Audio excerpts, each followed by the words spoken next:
surprised when the president says that 4 sitting members of Congress should, quote, go back to their own country when he has authorized raids without warrants on thousands of families across this country. Welcome back to the channel because we need to talk about this wild accusation. AOC, one of the loudest Democrats in Congress, rolls in and casually labels Trump a racist, as if repeating it enough times makes it true.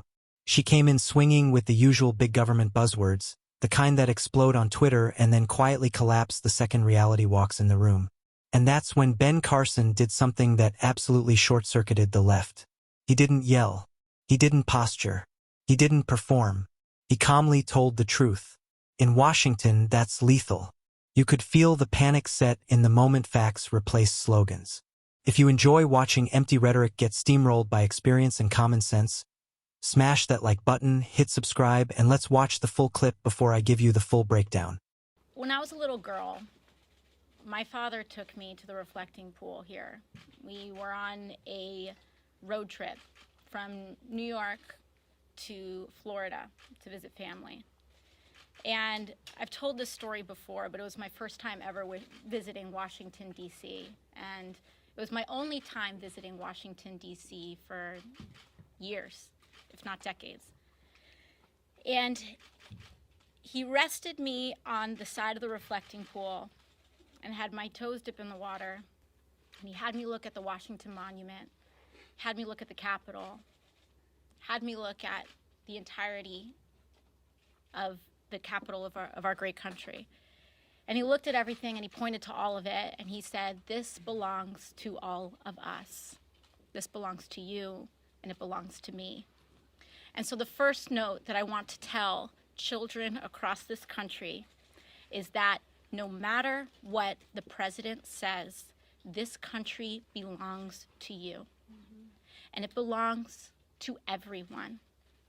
And today, that very notion was challenged. This weekend, that very notion was challenged. So I am not surprised when the president says that 4 sitting members of Congress should, quote, go back to their own country when he has authorized raids without warrants on thousands of families across this country. I am not surprised that he uses the rhetoric that he does when he violates international human rights and takes thousands of children away from their families. I am not surprised that he has turned our public education system under the leadership of Betsy DeVos into a cash cow to enrich himself and his friends. I am not surprised when he corrupts via the Secretary of Transportation. I am not surprised at what he's doing. But I also know that we're focused on making it better, because we don't leave the things that we love. And when we love this country, what that means is that we propose the solutions to fix it. We love all people in this country, and that's why we believe healthcare is a human right. We love all children in this country, and because we do, that's why we fight for education for all children through college. And so we'll stay focused on our agenda, and we won't get caught slipping, because all of this is a distraction. It's a distraction from what's most important and from our core values as American citizens. Thank you for your courage to be here, because in the society that we live in today, it takes a lot of courage to say that you're supporting President Trump. And you know, it's really quite interesting how people have tried to manipulate people and how to intimidate people and change their minds. This has been going on since we've been in America. You know, you go back to the days of slavery, you know, and in a lot of the states there were more slaves than there were owners. So what did they do? They had to divide the slaves. So they told the ones in the house, you're better than the ones in the yard. And the ones in the yard, you're better than the ones in the field. And then after slavery was over, the light-skinned ones, you're better than the dark-skinned ones. And on it went, trying to divide people. Today, they say, if you are a conservative, then you are somehow an Uncle Tom, you're a horrible person, you're a demon. What a bunch of crap, you know, but, you know, it's been It's been going on for hundreds of years. And it's really time to put a stop to it. So I am very happy to see that you have the courage to come out. You know, it doesn't bother me anymore because, you know, I only worry about what God thinks. I don't worry about what these other people think. But you know, sometimes people ask me, what happened to you? You changed. I haven't changed. I changed about 35 years ago because, you see, I grew up in Detroit, a bastion of liberalism. They call it progressivism now. They keep changing the name. But anyway, then from there to Boston, a bastion of liberalism. Back to Detroit, and then to New Haven, Connecticut, a bastion of liberalism, and then to Ann Arbor, Michigan, a bastion of liberalism, and then to Baltimore, Maryland, a bastion of liberalism. So I had no chance. I was a liberal. I was way out there. And then I did something that liberals are never supposed to do. I listened to a conservative. I listened to Ronald Reagan. And I said, you know, he doesn't sound like a horrible racist person. He sounds just like my mother. And at that point, I started thinking for myself. And that made a big difference. It made a big difference in my medical career, too. I didn't do what everybody else did. I always started thinking out of the box. How do you solve this problem? And that's the reason that God gave us these complex brains. Your brain has billions and billions of neurons, hundreds of billions of interconnections. It remembers everything you've ever seen, everything you've ever heard. It can process more than 2 million bits of information in 1 second. Would God give you something like that just so that you can be a sheep and follow what somebody else tells you to do? Or to think for yourself? And you know, don't you find it fascinating that so many people say the president's a racist? He's a horrible racist and everything he does. Well, you know, it seems to me like some years ago, Jesse Jackson actually gave the president an award in New York City because he opened so many opportunities for black people. Is that what a racist does? And then when he moved to Palm Beach, he was right on the forefront to fighting the clubs who were not admitting Jews and blacks. Does that sound like what a racist would do? He is the one who finally got the Second Chance Act done. Does that sound like what a racist would do?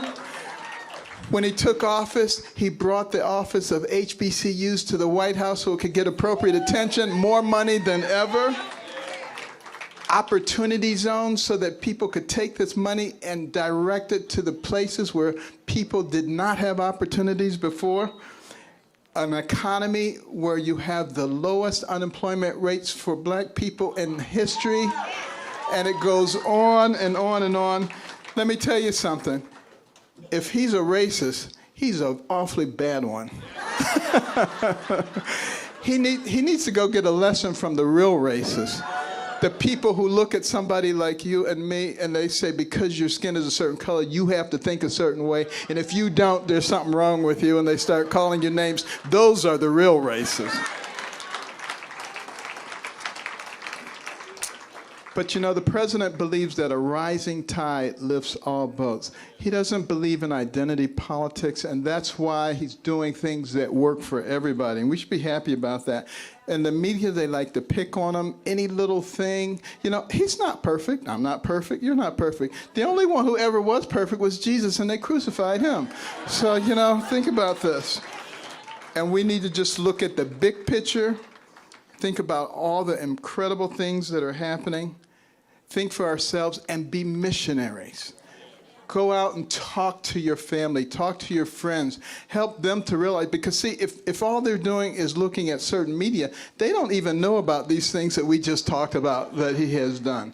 And so they can perpetrate this horrible image of him being a bad person. It is absolutely not true. I work with him all the time. He's a wonderful person. He's become a good friend.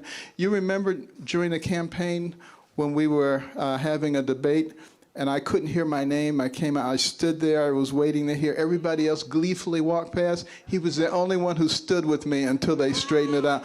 That's the kind of person that our president is. He is my friend, and he will be your friend as you get to know him. That exchange was a clinic, and Ben Carson ran it without breaking a sweat. What made it devastating wasn't volume or attitude, it was clarity. AOC did what the left always does.